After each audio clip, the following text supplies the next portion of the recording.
We are moving ahead with amalgamation. Very quickly, I am revising what we have done.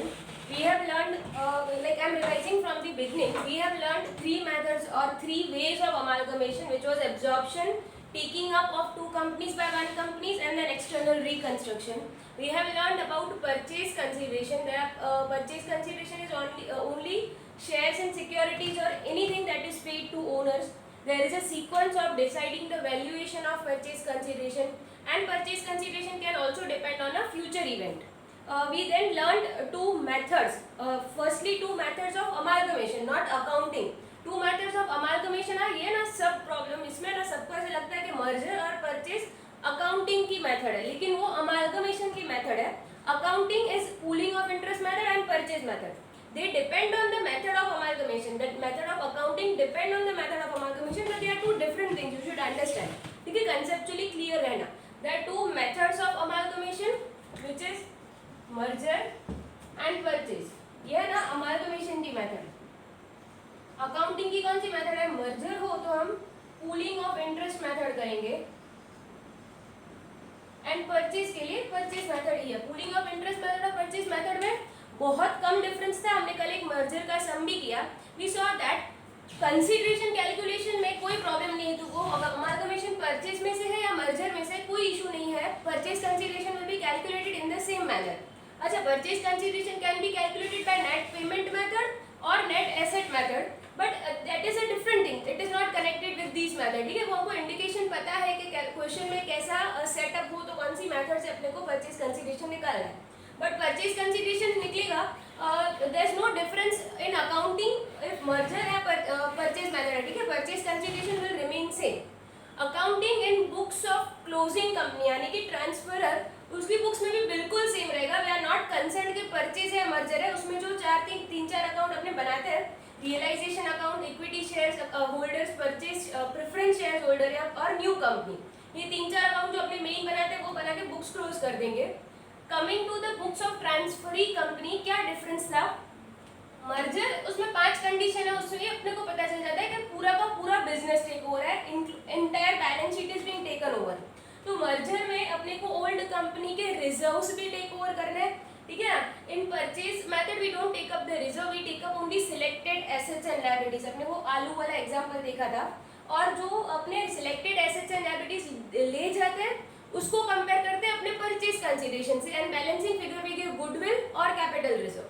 जो भी selected assets and liability take over किया उसको अपने purchase consideration से compare करो and take up the value of goodwill और capital reserve. Whereas here अपने को एसेट्स और लायबिलिटीज का वैल्यू चेंज ही नहीं करना है, एज इट इज रखना है.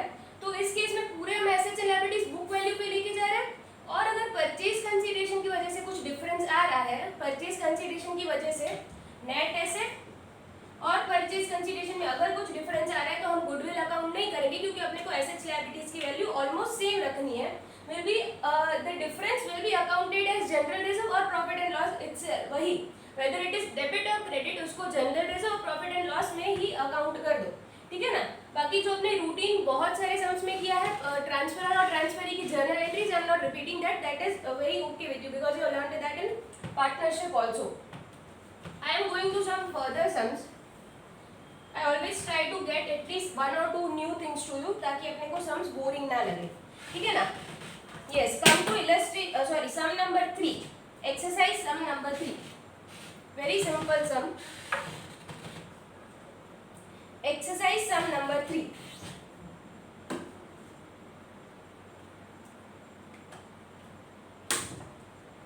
I am reading it up. Super Express Limited and Fast Express Limited were in competing business. They decided to form a new company, Super Fast Express. दो company को मर्ज करके नया company form हो रहा है, वो टाइप का अमालगमेशन है. The summarized balance sheet of both the companies is as below. जो सुपर एक्सप्रेस की बैलेंस शीट दे रखी है. We have 20,000 equity shares of 100 each, that is 20 lakhs. Provident fund है, लायबिलिटी है कि रिजर्व है? लायबिलिटी है.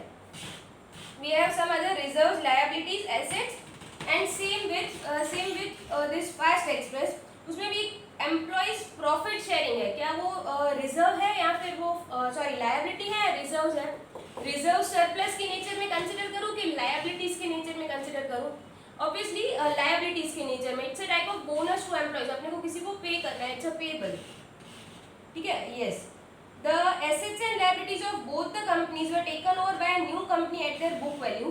The companies were allotted equity shares of 100 each in lieu of purchase consideration forming 30,000, 20,000 for Superfast Express and 10,000 for Fast Express.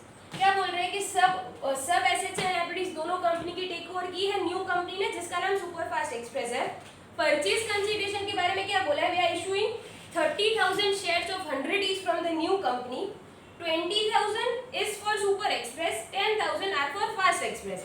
अगर आप देखेंगे तो उनकी एग्जिस्टिंग बैलेंस शीट में भी 20,000 और 10,000 शेयर्स ही है। तुमको क्या डिफिकल्ट लग रहा है इस सम में? Take a look at the question, see what is like, कुछ डिफिकल्टी लग रही है, कहाँ पे डिफिकल्टी अराइज हो सकती है? Giving you 1 minute, just take a look very fast.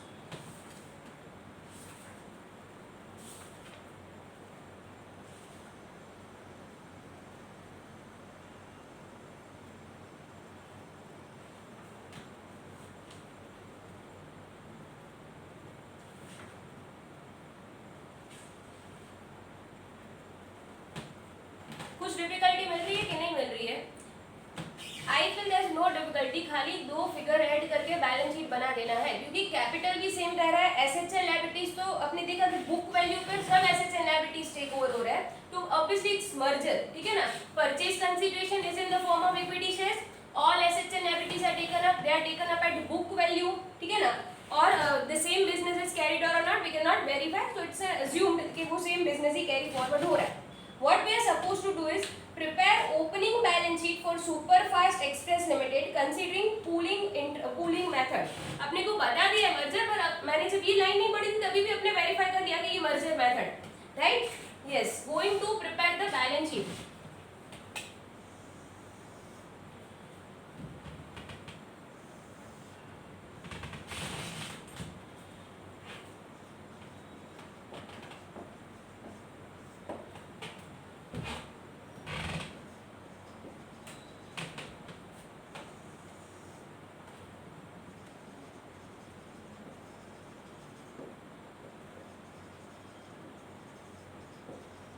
Is there any preference share capital?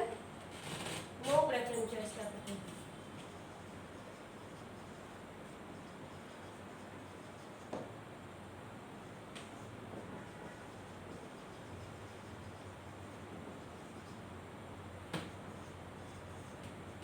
ये मेथड तुमको शेड्यूल 3 का हो जाएगा, don't worry if it has been not completed.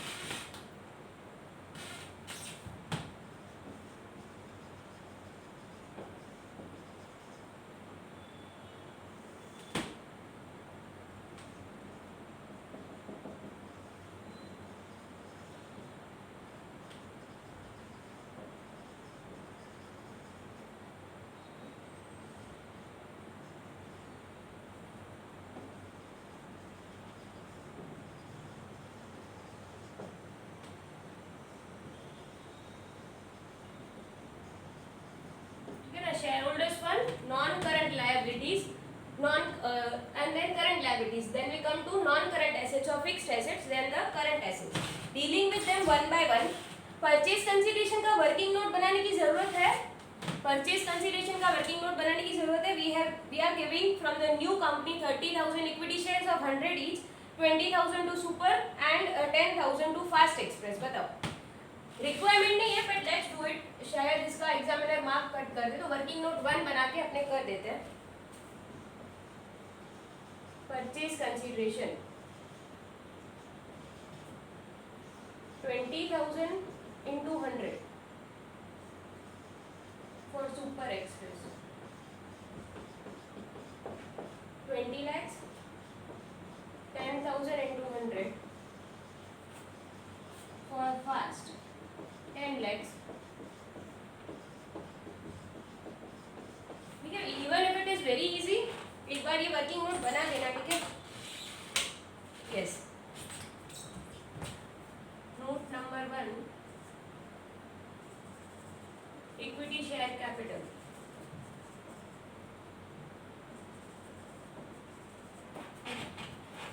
$30,000 into 100 3 lakhs.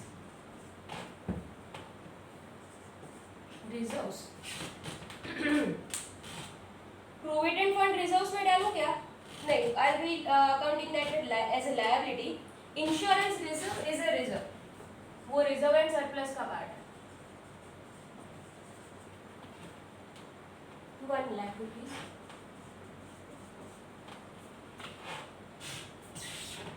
Then in I'm coming to balance sheet of Fast Express. उसमें एक reserve account है और एक सरप्लस है. रिजर्व अकाउंट यानी कि जनरल रिजर्व ही होता है, and surplus is nothing but profit and loss. 1 lakh each. बहुत ही सिंपल सा समय, बट आई छोड़ना, ये होमवर्क में नहीं देना था. I wanted to do it in class. 3 lakhs.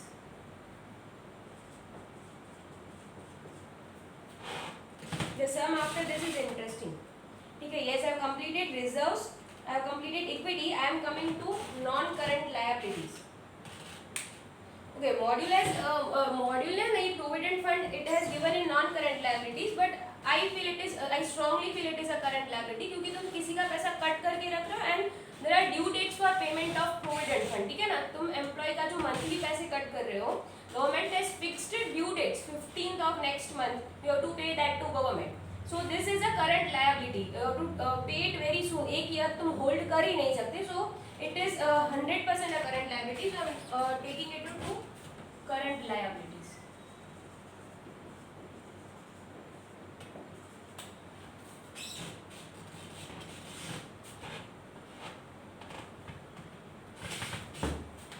You can do this by your own. ठीक है. Practice consideration.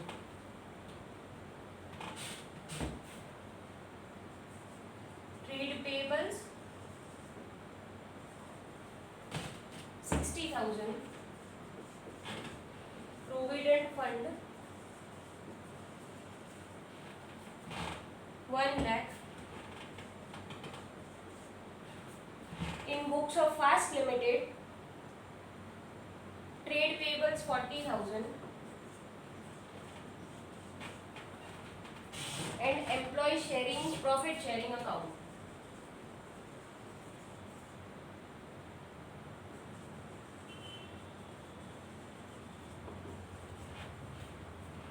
Is 60,000.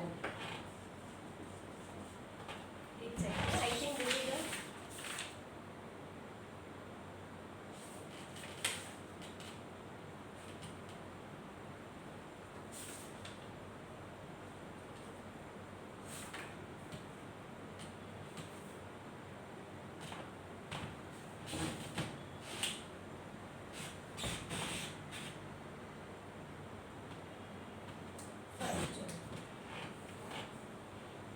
this is 2,60,000. Take the items that we have considered. We have considered equity shares, provident fund, trade payables, insurance reserve from here. Okay. We have considered equity shares, trade payables, reserves and surplus from house. So liability side is entirely complete. ठीक है ना. You will find changes from module. इसमें थोड़ा module में changes है, मैंने आपको उसका reason बता दिया. Yet if you have any doubts, just message me. But थोड़ा मैंने मॉड्यूल से अलग कंसिडर किया है because I am very like logically मुझे क्लियर दिख रहा है. So I can not do that. Yes, assets non current liabilities nothing. This is 2,60,000. assets we have non-tangible assets, intangible assets we have only goodwill, so that is 1 lakh rupees. Intangible is only 1 lakh rupees. For tangible I am making a note.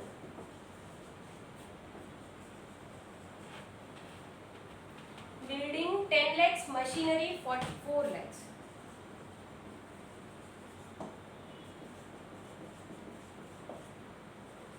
Machinery 4 lakhs.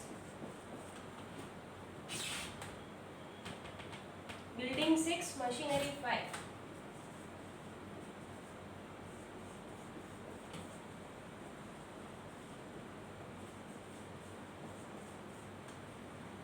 I think 25 lakhs rupees. And बाकी जो भी हरा है जिसमें the cash and all, inventory, trade receivers सब current assets में आएगा.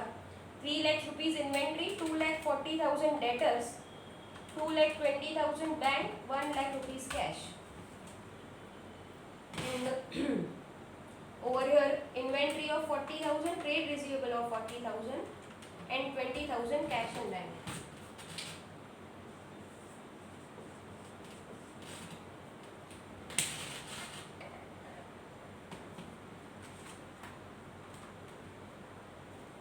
I am doing that once again.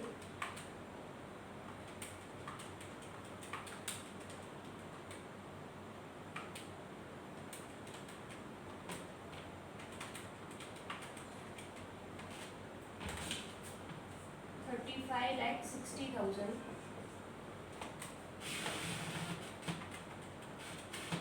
35 lakh 60,000.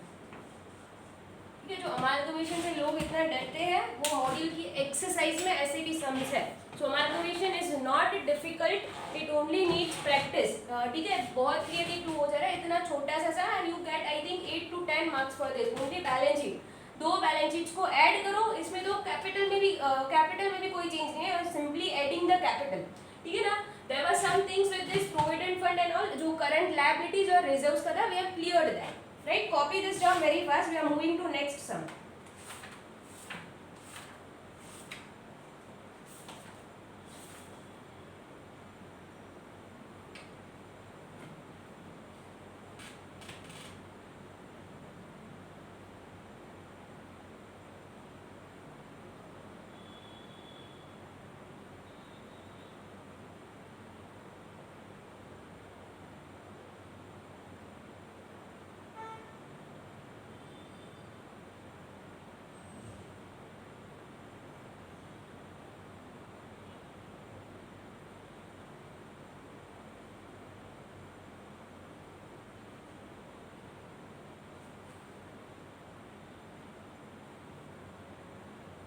Current assets में थोड़ा बाइफरकेशन देना चाहिए. I don't have space but you can do that easily.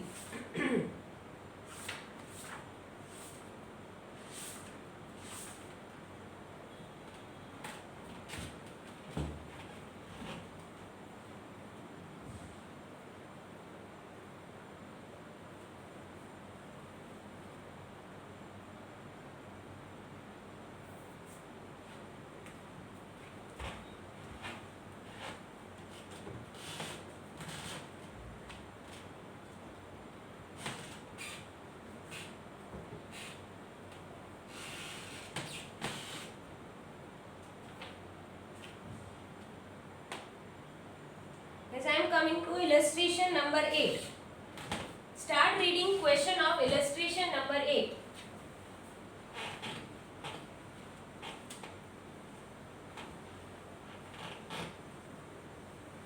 Illustration number 8 is combination of internal reconstruction, जो आपने already पढ़ रखा है, and amalgamation.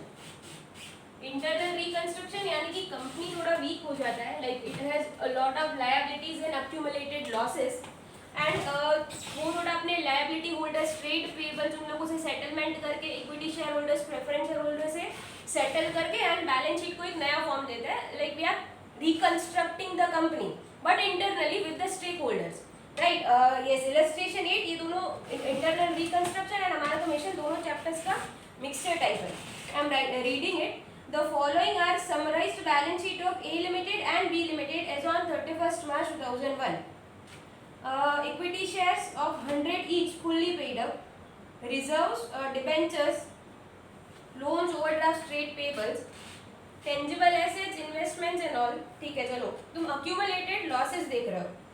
ठीक है ना. accumulated losses are in books of B. next line क्या है? B Limited has acquired the business of A Limited. क्या कंक्लूड हो रहा है? एक लॉस मेकिंग कंपनी B जिसका accumulated लॉस है 800 रुपीज का, it is acquiring A Limited. उसके पास पैसा नहीं है बिजनेस एक्सपांड करने का, तो अपने क्या कर रही है? अमालगमेट करके या मर्ज करके अपना बिजनेस अक्वायर कर रही है. अगर वो न्यू इक्विटी शेयर्स देके न्यू कंपनी अक्वायर कर ले तो उसका बिजनेस एक्सटेंड हो रहा है, उनको अभी कुछ करेंटली फंड्स की भी जरूरत नहीं पड़ेगी. So it's a way of expansion. Loss making company can take over a profit making company.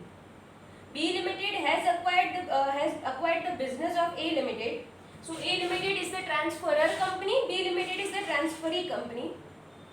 मैंने आपको बताया था जब भी बोल रहे कि अक्वायर द बिजनेस, उसका मतलब क्या, it is acquiring all the assets and liabilities. जब भी बिजनेस बोला है यू कैन इजीली कंक्लूड कि all the assets and liabilities. The following is the scheme of merger. Bank agreed to waive off loan of 60,000 of B Limited. B Limited will reduce its shares to 100 per share. पहले उसकी face value क्या है, we are given equity shares of 100 each fully paid up, वो अपने share की value 100 rupees से 10 rupees कर दे रही है, ठीक है ना। You assume you had 10 shares of 100 each, ठीक है। सबसे तुम्हारे पास बी लिमिटेड के 100 शेयर्स थे, सॉरी 10 शेयर्स थे और उसकी वैल्यू 100 each थी। You were having a capital of 1000। What is company doing now, वो अपना कैपिटल रिड्यूस कर दे रही है। तुम्हारे 10 शेयर की वैल्यू 10 रुपीज हो जाएगी, तुम्हारा कैपिटल 100 रुपीज हो जाएगा, ठीक है। कितना परसेंट रिडक्शन हुआ, ऑलमोस्ट 90 रुपीज उसने कम कर दिया, या फिर 90% 1000 से सीधा 100, right. B Limited will reduce its shares to 10 per share, अब 100 में से 10 per share कर दिया, and then consolidate 10 such shares into 1 shares of 100 each.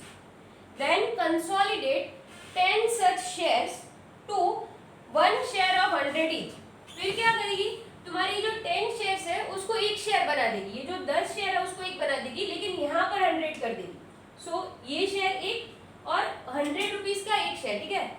This is ये 10 शेयर्स को वो 1 शेयर बना दे रही है, लेकिन ये 10 को वापस 100 बना दे रही है, तो तुम्हारा कैपिटल 100 बन जाएगा। बट अल्टीमेटली और एट लॉस, क्योंकि पहले वो 100 रुपीज था, अभी वो पहले वो 1000 रुपीज था, अभी वो 100 रुपीज हो गया। I will repeat this again, don't worry when we are doing sum, but again reading that line एक बार। B limited will reduce its share to 100 per share, ठीक है ना, सॉरी टू 10 पर शेयर, उसने 100 में से 10 कर दिया। Then consolidate 10 shares, consolidate 10 shares, ये 10 को 1 कर दिया, and into 1 share of 100 each, 1 share of 100 each, right. And repeated that again, don't worry. Shares of A limited will be given 1 share of new B limited, यानी कि अभी उनका जो new share है उसकी वैल्यू 100 रुपीज है, सो 100 rupees वाले shares देंगे ए लिमिटेड के शेयर होल्डर्स को। For every share held in A limited, यानी कि एक share in A limited you get 1 share in B limited, 1:1 is the swap ratio. बहुत क्लियर बोला है, देखो स्वैप रेशियो दिया गया है, ये सब में भले 1 2 3 ऐसे नहीं लिखा, but the ratio is clear, swap ratio दिया गया है, नेट एसेट मेथड से मत जाना। Trade payables of B limited includes 100,000 payable to A limited, that is inter company going, कोई इशू नहीं है, will do that. Pass entries in the books of B limited and prepare balance sheet after merger. Okay, what is the new thing to learn is, एक दो entries अपने को ये जो internal reconstruction वाली है, अगर आपको थोड़ा बहुत याद हो तो इंटरनल रिकंस्ट्रक्शन का भी करना पड़ेगा। इंटरनल रिकंस्ट्रक्शन में कैसे करते हैं अपने, लेट्स से कि मेरी बैलेंस शीट है, ठीक है ना। इंटरनल रिकंस्ट्रक्शन कब करना पड़ता है, जब ये अपना बहुत सारा लॉस अक्यूमुलेट हो गया, बिजनेस थोड़ा डाउन चल रहा है, मेरा अक्यूमुलेटेड लॉस है 1000 रुपीज, 1000 रुपीज मेरा अक्यूमुलेटेड लॉस है। मेरी ट्रेड पेबल्स 200 रुपीज है, इक्विटी शेयर कैपिटल मेरा 1000 रुपीज का है let's say, and there is bank loan of also, bank loan of let's say 500, ठीक है ना। ये अक्यूमुलेटेड लॉस जब तक मेरा बैलेंस शीट में रहेगा तब तक मैं जितना भी प्रॉफिट करूंगी, मेरे को ये पहले अक्यूमुलेटेड लॉस सेटल करना पड़ेगा, फिर ही मैं इक्विटी शेयर्स को डिविडेंड दे सकती हूँ, ठीक है ना। जब भी मेरे बिजनेस में आगे प्रॉफिट होगा तो क्या होगा, ये अक्यूमुलेटेड लॉस को सेट ऑफ करना पड़ेगा थोड़ा थोड़ा। अगर इस साल 200 प्रॉफिट हुआ तो पहले उसको अक्यूमुलेटेड लॉस के अगेन सेट ऑफ करो, अगेन सेट ऑफ करो, फिर कुछ बचेगा तो इक्विटी शेयर्स को डिविडेंड मिलेगा। तो हम क्या करते हैं, ओनर्स के साथ रिजोल्यूशन पास करते हैं, मीटिंग्स करते हैं और अपने एक इंटरनल रिकंस्ट्रक्शन का प्लान बनाते हैं। इंटरनल रिकंस्ट्रक्शन अगर हो गया, कंपनी थोड़ी अच्छी बन गई, स्ट्रांग बन गई, तो अल्टीमेटली ट्रेड पेबल्स और बैंक लोन्स को भी फायदा ही है, ठीक है ना। उनका भी जो लायबिलिटी है वो सेटल होगा। अगर कंपनी टूट गई और उसको बंद करना पड़ा, डिसॉल्व करना पड़ा, तो इनको भी बहुत बड़ा लॉस है। So all the trade payables और द अदर डेटर्स और sorry creditors of the company will agree to internal reconstruction. क्या करते हैं, अपने इनको थोड़ा थोड़ा लायबिलिटी कम करते हैं in order to set this off, इसको बैलेंस शीट से निकालने के लिए इनका थोड़ा थोड़ा लायबिलिटी सेट ऑफ करते हैं। इक्विटी शेयर्स को क्या बोल सकते हैं भी, तुम अपना कैपिटल 50% कम कर दो, ठीक है। जब भी आगे कंपनी में प्रॉफिट होगा, अक्यूमुलेटेड रिजर्व्स होगा, मैं तुमको बोनस शेयर्स दे दूंगा, तभी तुम्हारा कैपिटल बढ़ जाएगा, but currently you reduce your capital. ऐसे बहुत सारे सेटलमेंट टर्म्स लेके आते हैं। इस केस में एक एग्जांपल में लेट्स से कि इक्विटी शेयर्स ने अपना 50% का कैपिटल दे दिया, 500 में इसको अलग से लिख देती हूँ, ये कैपिटल मेरा 500 हो गया, राइट। ट्रेड पेबल्स को मैंने बोला कि तुम भी अपना रिसीवेबल 100 रुपीज कर दो, तुम भी अपना रिसीवेबल 100 रुपीज कर दो। वो ट्रेड पेबल्स क्या सोचेंगे कि 200 का पूरा लॉस हो जाए, इससे अपने 100 रुपीज पे सेटल हो जाते, 50% तो पैसे मिलेंगे, तो 100 रुपीज मैं यहाँ पे लिख लेती हूँ। और मैं बैंक को क्या बोलती हूँ, तुम भी थोड़ा अपना लोन में मुझे हेल्प कर दो, थोड़ा लोन कम कर दो, इंटरेस्ट रेट कम कर दो, इंस्टॉलमेंट्स पोस्टपोन कर दो बाद में पे करने के लिए। तो वो कुछ सेटलमेंट करके लेट्स से 400 रुपीज मैं बैंक लोन भी कम करवा देती हूँ, 400 रुपीज मैं बैंक लोन भी कम करवा देती हूँ। ये सब लायबिलिटीज रिड्यूस करके मैं एक अकाउंट में लेके आऊंगी, एक अकाउंट में साथ में लेके आऊंगी। उस अकाउंट का नाम है कैपिटल रिडक्शन अकाउंट। ये अकाउंट में सब लायबिलिटीज जो भी कम हुई, जो भी मेरा लायबिलिटीज मैं कम करूंगी तो मैं उनको डेबिट करूंगी। लेट्स से ट्रेड पेबल्स, तो ट्रेड पेबल्स डेबिट मुझे उनको कम करना है, तो मैं क्या अकाउंट क्रेडिट करूंगी, एक सब अकाउंट में मैं ऐसी लायबिलिटीज अग्रीगेट करूंगी, सब लायबिलिटीज रिडक्शन में एक अकाउंट में लेके आऊंगी जिसको मैं बोलूंगी कैपिटल रिडक्शन अकाउंट। थोड़ा मैं रिवाइज करा दे रही हूँ इंटरनल रिकंस्ट्रक्शन, ताकि ये सब एकदम कंसेप्चुअली क्लियर बैठे, ध्यान दो, ठीक है। सब लायबिलिटीज को कम करके जो भी मेरा एग्रीगेट हुआ मैं एक कैपिटल रिडक्शन अकाउंट में लेके आ रही हूँ, and ultimately capital reduction account में इस अक्यूमुलेटेड लॉस को सेटल कर दूंगी। Capital reduction account is on the credit side, सब लायबिलिटीज निकाल के फिर मैं उसको capital reduction account to accumulated loss कर दूंगी। ये मेरा लायबिलिटी ये निकल जाएगा बैलेंस शीट में से, बैलेंस शीट मेरा क्लियर हो जाएगा। नेक्स्ट ईयर से जो भी थोड़ा बहुत प्रॉफिट आ रहा है मैं इक्विटी शेयर्स को दे सकती हूँ, ये लायबिलिटीज मैं जल्दी पे आउट कर सकती हूँ, and business will start running, ठीक है ना। ये एक हर्डल बन जाता है, अगर ये बैलेंस शीट ऐसा हो जाता है तो एक हर्डल बन जाता है, तो सब थोड़ा थोड़ा सेटल करके बिजनेस को आगे बढ़ाने की ट्राई करेंगे। अगर खाली अकाउंट्स के पॉइंट ऑफ व्यू से कंसीडर करें तो सब लायबिलिटीज का जो थोड़ा हम कम करके एक अच्छा सा रिजर्व बनाएंगे, capital reserve, capital reduction reserve, and then we will be using that to write off this accumulated losses, ठीक है। सम में एक बार करेंगे ज्यादा समझ में आएगा। Capital reduction account is nothing but a temporary account जो लायबिलिटी रिडक्शन की वैल्यू अकाउंट करने के लिए मैं यूज कर रही हूँ, ठीक है। एक बहुत टेम्पररी अकाउंट है ये। Starting up with the entries in the books of B limited. यहाँ पे एक छोटा सा मैं वर्किंग नोट दे देती हूँ।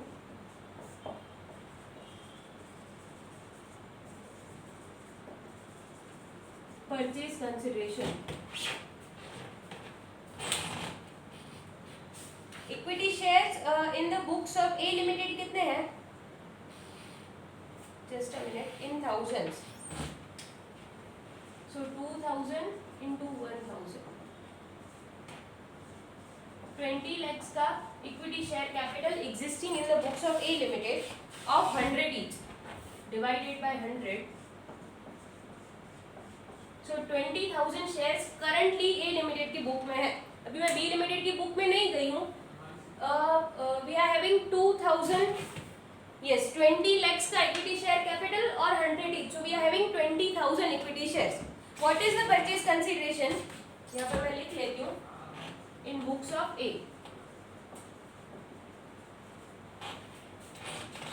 Shareholders of A Limited will be given one share of B Limited in exchange of every share held in A Limited. एक share के बदले में एक शेयर दे दूँ, ठीक है। 20,000 shares of B limited, simple, एक शेयर के बदले एक शेयर। बी लिमिटेड के शेयर की वैल्यू कितनी है, 10 है कि 100 है, कितनी है वो थोड़ा कंफ्यूजन है क्योंकि एक दो स्टेप लेके अपने को जाना है। सो करंटली मैंने फिक्स किया कि 20,000 शेयर्स ऑफ बी लिमिटेड है, उसकी वैल्यू कितनी है, विल फाइनलाइज। उससे जब तक अपने रिकंस्ट्रक्शन के सम में आ जाता है और उसकी वैल्यू फाइनलाइज करने चलते हैं। Yes, B limited is acquired A limited, what are the adjustments? Bank agrees to waive off loan of 60,000 of B limited. Bank की लोन कितनी है? Bank loan stands at 4,50,000। उसमें से 60,000 बैंक ने बोला कि मैं कम कर दूंगी। लोन इज अ लायबिलिटी, उसको रिड्यूस करने के लिए उसको डेबिट करो। Bank loan account debit, all the liabilities reduction एक टेम्पररी अकाउंट में ले जाओ जिसका नाम है capital reduction account. 60,000। Yes, next. B Limited will reduce its share to 10 per share. And के बाद में पढ़ेंगे, पहले वो क्या करिए, B Limited will reduce its share to 10 per share. Currently उसकी शेयर इक्विटी शेयर कितने हैं? B Limited is having 10 lakhs उसका कैपिटल है और 100 पर शेयर, यानी कि 10,000 शेयर्स है। करंटली इट इज हैविंग 10,000 पर शेयर। 10,000 into 100 यानी कि 10 लाख का उसका पूरा कैपिटल है, लेकिन वो क्या बोल रही है अभी 10,000 into 10 यानी कि 1 लाख का कैपिटल मैं कर दूंगी, 1 लाख का कैपिटल कर देंगे। यू नो 10,000 शेयर्स है, ठीक है ना। जो 10,000 यानी कि 100 रुपीज वाला कैपिटल है मैं उसको रिड्यूस कर रही हूँ। इक्विटी शेयर कैपिटल 10,000 into 100, ये पूरा कैपिटल है तो मैं उसको पहले डेबिट कर देती हूँ क्योंकि अपने को कैपिटल को 10 रुपीज वाला शेयर बनाना है, तो 100 रुपीज वाले को निकाल दो। 10 lakhs। New equity share capital कितना है? 10,000 into 10, 100 में से 10 बना देना है, सो 1 लाख। बैलेंसिंग फिगर आ रहा है, अपने कैपिटल रिड्यूस किया है तो बैलेंसिंग फिगर आएगा ही। And again taking it to the temporary account capital reduction account 9 lakhs, 9 lakhs right. वो एडजस्टमेंट एक बार मैं वापस पढ़ रही हूँ। B limited will reduce its share to 10 per share. मैंने इक्विटी शेयर कैपिटल 10 रुपीज वाला कर दिया, 100 रुपीज वाले को एकदम निकाल दिया, ठीक है। Then what is it is doing? Consolidate 10 shares into 1 share of 100 each. पहले मेरे पास 10 शेयर थे और 10 रुपया एक की वैल्यू थी 100 रुपया। अभी मेरे पास ये 10 शेयर को एक शेयर बना देगी, लेकिन एक शेयर की वैल्यू 100 रुपया बना देगी। तो क्या कैपिटल की वैल्यू चेंज हो रही है या फिर ये इंटरचेंज, ये फिगर्स में खाली इंटरचेंज हो रही है, नंबर्स में कैपिटल की वैल्यू कुछ भी चेंज नहीं होती है। शेयर कंसोलिडेशन में कभी भी कैपिटल की वैल्यू चेंज नहीं होती, खाली number of equity shares and value of equity shares में डिफरेंस आता है, ठीक है। इक्विटी शेयर कैपिटल अगेन ये जो 10 रुपीज वाला है मेरे को उसको भी रिवर्स करके 100 रुपीज वाला वापस बनाना पड़ेगा। Equity share capital 10 into 10,000 into 10, 1 lakh to equity share capital 10,000 में से मुझे उसको कंसोलिडेट करके 1,000 into 100 करना पड़ेगा, 1 लाख। समझो 10,000 शेयर्स है, 10 रुपया एक, लेकिन अभी मेरे को उसको 10 शेयर को एक शेयर बना देना है, तो 10,000 डिवाइड बाय 10 कम्स टू 1,000 और एक शेयर की वैल्यू 100 रुपीज। एक बार तुम ये एडजस्टमेंट पढ़ोगे, ये दोनों एंट्रीज मैच करोगे तो समझ में आ जाएगा। फर्स्ट साइड पे थोड़ा कंफ्यूजिंग लगेगा कि 10, 100, 1 ये हो क्या रहा है, बट पार्ट्स करके कुछ भी पूरा एग्रीगेट नहीं समझ में आ रहा, उसको छोटा छोटा पार्ट्स करके समझो, you will be clear. Repeating it one last time, एक बार और रिपीट कर रही हूँ। B limited will reduce its shares to 10 per share. तो 100 वाला शेयर कैपिटल मैंने डेबिट कर दिया, 10 रुपीज वाला शेयर कैपिटल मैंने क्रेडिट कर दिया एंड बैलेंसिंग फिगर एक टेम्पररी अकाउंट में मैंने ले लिया। Then it will consolidate 10 such shares into 1 share. 10,000 shares थे, उसको अगर 10 शेयर को मैं एक बना दूं तो 10,000 का 1,000 हो जाएगा और उसने शेयर की वैल्यू वापस 100 कर दी, 10 से 100 हो गई। इक्विटी शेयर कैपिटल की वैल्यू सेम रहेगी, लेकिन कैपिटल का जो प्राइस है वो चेंज हो जाएगा। So after this adjustment B limited की एक शेयर की वैल्यू 100 रुपीज है, बी लिमिटेड की एक शेयर की वैल्यू 100 रुपीज है after finishing this adjustment, right. Purchase consideration में 20,000 शेयर्स है, और जो क्वेश्चन में लिखा है कि जो परचेज कंसीडरेशन है वो न्यू वैल्यू पे इशू होगा, यानी कि 100 रुपीज पे इशू होगा। यस, 20,000 इंटू 100 वैल्यू मैंने यहाँ से फिक्स किया, फिर मैं यहाँ पर लेके आ गई 20 lakhs is the purchase consideration. आपने 3 एडजस्टमेंट खत्म कर लिया, ठीक है ना। ट्रेड पेबल्स विल इंक्लूड, वो ठीक है, आपने इंटर कंपनी ओइंग्स कर दे रहे हैं। क्या आपने इंटरनल रिकंस्ट्रक्शन का एडजस्टमेंट खत्म हो गया कि नहीं हुआ है? क्या हुआ, कैपिटल रिडक्शन अकाउंट बना, मेरा जो लायबिलिटी साइड है वो कम हो गया, लेकिन जो इंटरनल रिकंस्ट्रक्शन का मेन पर्पस है अक्यूमुलेटेड लॉसेस को निकालना, क्या वो एडजस्टमेंट आपने किया है? नहीं, आपने नहीं किया है। कैपिटल रिडक्शन की वैल्यू क्या है? 60 प्लस 9,60,000। कैपिटल रिडक्शन का क्रेडिट बैलेंस है, टेम्पररी अकाउंट है, मैं उसको निकाल दे रही हूँ। Capital reduction account 9,60,000। B limited की बुक्स में अक्यूमुलेटेड लॉसेस कितना है? अक्यूमुलेटेड लॉसेस कितना है जो मुझे निकाल देना है? 8 lakh rupees to profit and loss. 8 lakh rupees. जो उसकी एसेट साइड तुम देखो, जो अक्यूमुलेटेड लॉसेस था वो मैंने ये एडजस्टमेंट से वो अक्यूमुलेटेड लॉसेस निकाल दिया है। बैलेंस शीट की साफ सफाई हो गई है एकदम। और जो बैलेंस बच रहा है that is a capital reserve. Internal reconstruction पे मुझे कुछ प्रॉफिट हुआ, मैंने लायबिलिटीज बहुत सारी कम कर दी compare to that accumulated losses. कुछ एक रिजर्व, कुछ प्रॉफिट जैसा अपने को फील आ रहा है। तो अगेन अमालगमेशन में जैसे कुछ एसेट एक्वायरिंग पे प्रॉफिट होता है, यहाँ पे लायबिलिटी रिडक्शन पे प्रॉफिट हो रहा है, तो I am crediting to that to capital reserve account 1,60,000। मेरा ये तीनों एडजस्टमेंट करने का पर्पस क्या था? मुझे अक्यूमुलेटेड लॉसेस अपनी बैलेंस शीट से निकालना था। आई डिड दैट, बट एक बैलेंसिंग फिगर बच जाए। तो ये पूरा प्रोसीजर जो उसमें प्रॉफिट हो रहा है that is not the normal profit. Profit and loss account में नहीं लेके जा सकते, that is in nature of capital profit. Capital reserve में उसको 1,60,000 लगा दे रही हूँ, राइट। अभी तो बहुत सिंपल है। Normal this amalgamation entries we are supposed to make. Business purchase account to liquidator of A limited. Yes, purchase consideration is 20 lakhs.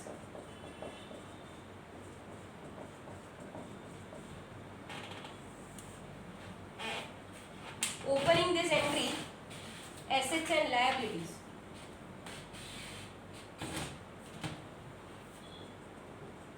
Fixed assets debit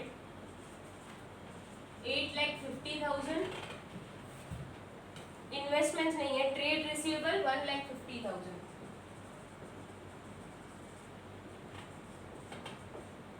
ये बिल्कुल नॉर्मल अमालगमेशन की एंट्रीज पर आ गए। कैश एंड बैंक नहीं है, और sorry this values are of B limited, मुझे A limited की वैल्यूज नहीं है। Assets are 27 lakhs, trade receivables are 4 lakhs, investments 7 lakhs, cash is 2,50,000, all assets and liabilities business बोला है, cash भी ले जाओ 2,50,000। yes, इतना ही assets है।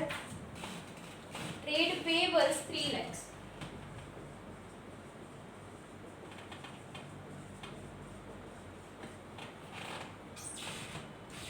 ओवरड्राफ्ट नहीं है, loan from bank, A limited में loan from bank 2,50,000, debentures 5 lakhs,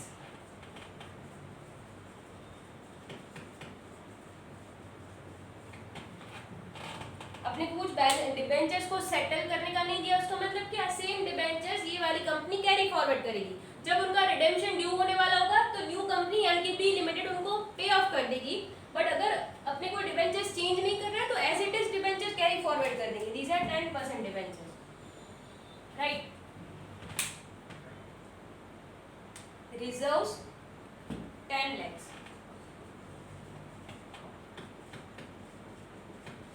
merger का समय, right.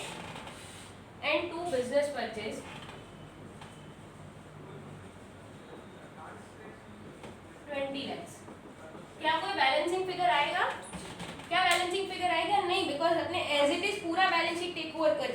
No balancing figure.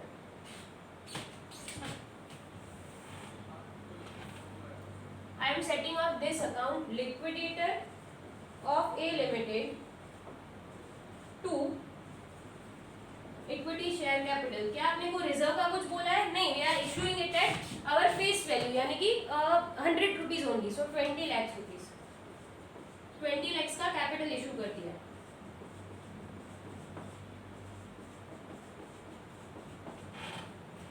Clear? सब में यही नया पार्ट था. अपने इंटरनल रिकंस्ट्रक्शन किया थोड़ा कंपनी का, और एक अमालगमेशन भी किया, जैसे अपना बिजनेस एकदम, अपना बैलेंस शीट एकदम क्लियर हो जाए. Copy this down.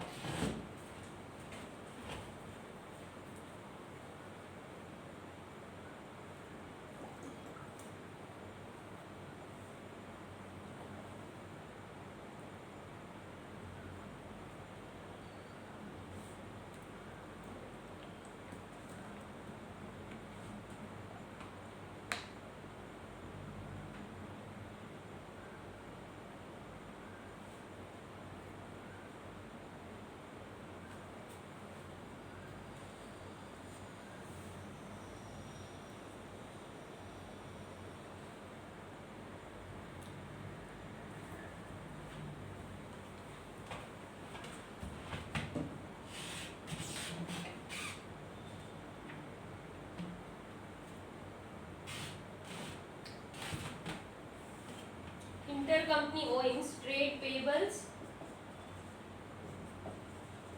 to trade receivable. ठीक है ना, ये रह गया था I think 1 lakh rupees.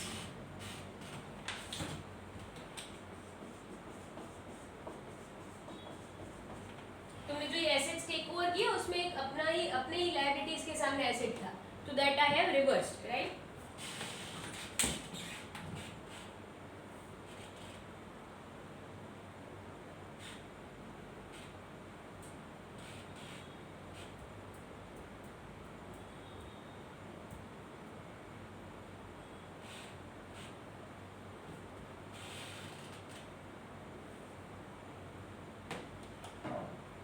If you have not completed, just pause the video and write it down. I am going to balance sheet.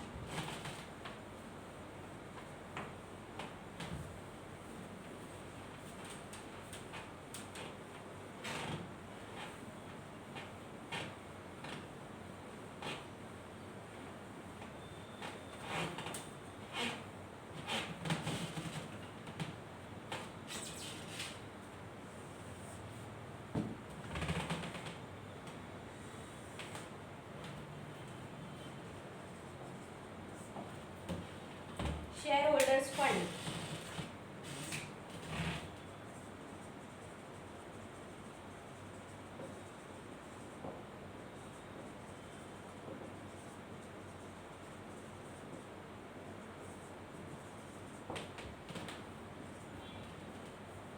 Yes, equity share capital.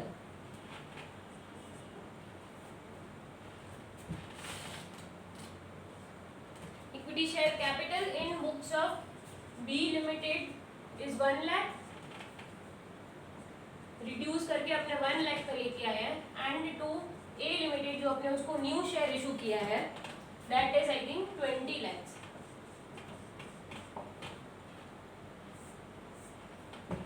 21 lakhs is the equity share capital. Reserves, अपने एक entry में capital reserve create किया. Capital reserve 1,60,000. Reserves of जो हमने carry forward किया है that is 10 lakh rupees. 11,60,000.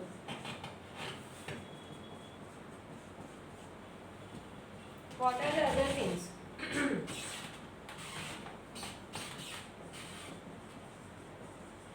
Non-current liabilities.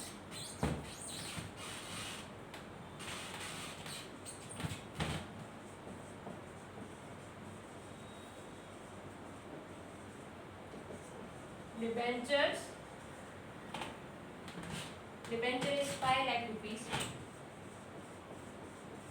I am assuming कि loan जो है वो more than 1 lakh rupees है and taking that up also. 1 year से ज़्यादा का लोन है, मैं ऐसा assume कर रही हूँ.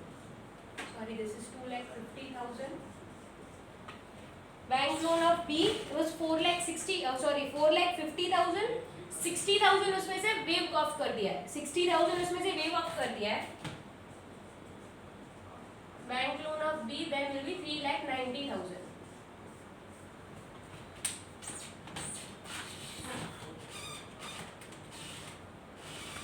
11,40,000.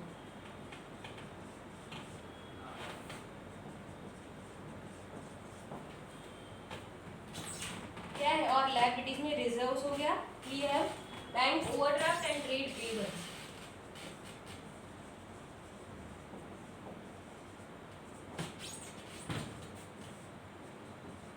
सो करंट लायबिलिटीज में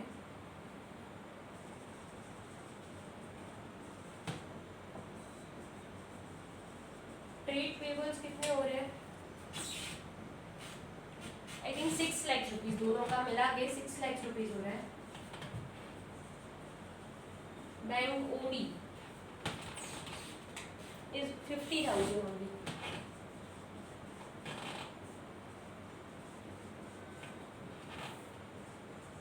$6,50,000.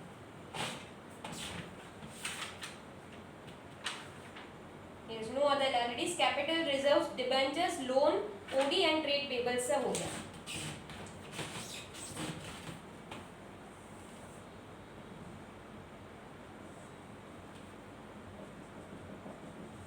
Fixed assets. Sorry, यहाँ पर non current assets. And that fixed assets. Second is investments. मैं सीधा कैलकुलेटर पे ही कर रही हूँ. I'm not getting into the note. 27 lakhs plus 8,50,000. 35,50,000. 27 lakh plus 8,50,000. Investment is 7 lakh. Trade receivables, we have some current assets.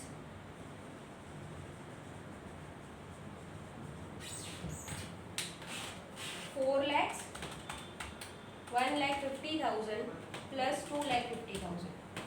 8 lakh rupees. We have considered everything. Right. accumulated loss तो निकल ही गया है. ट्रेड करंट एसेट्स में trade receivable and cash का you should give bifurcation. ठीक है. मैं यहाँ पर बैलेंस शीट का फॉर्मेट नहीं सिखा रही, मैं आपको अमालगमेशन सिखा रही हूँ. So you should balance sheet का फॉर्मेट आप एडजस्ट कर लो.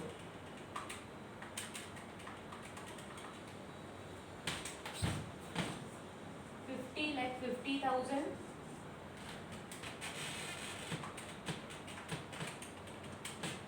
$50,50,000. Be clear with the concepts of amalgamation. Schedule 3 का पूरा chapter is coming in front of you. You will be learning this format easily. यहाँ पर trade receivables and cash का bifurcation दे देना current assets में and copy them on the balance sheet very fast. आज क्या नया सीखा. If we are having amalgamation and internal reconstruction together, तो उसको कैसे डील करने का. अगर उसमें ट्रांसफरर कंपनी का कुछ अकाउंटिंग है तो that is again same. Transferee company में ही चेंज करना पड़ेगा the adjustments of internal reconstruction. Right. Yes, copy this down. One more thing. In for पादुका of amalgamation, don't try out पादुका ऑफ अमालगमेशन बाय योरसेल्फ. मैं तुमको sums mark करवा के दूंगी, उतना ही करना. अगर पूरा करने जाएंगे तो बहुत it is too lengthy and दूसरा चैप्टर्स का रिवीजन एंड ऑल पॉसिबल नहीं होगा. So keep it limited to sums that I give you for marking for this amalgamation. बाकी सब चैप्टर्स में अगर आपको सब सम्स करना है, you can do it. You can always ask all the doubts. But in amalgamation, I'll give you the markings. Do only that number of sum. Reason being के CA final और CA inter का amalgamation का chapter का पादुका almost same निकलता है. So without any reason, don't confuse yourself. उस level पे अभी जाने में देर है. फाइनल का आपने को अभी करने में देर है. So we'll be limiting our sums to the CA inter things. यहाँ पर अपने जो normal concepts है उतने तक. I'll try कि I'll give the list of numbers, list of sums by today evening or tomorrow morning by tomorrow morning max. ठीक है ना? Yes. Thank you for today. Copy this down.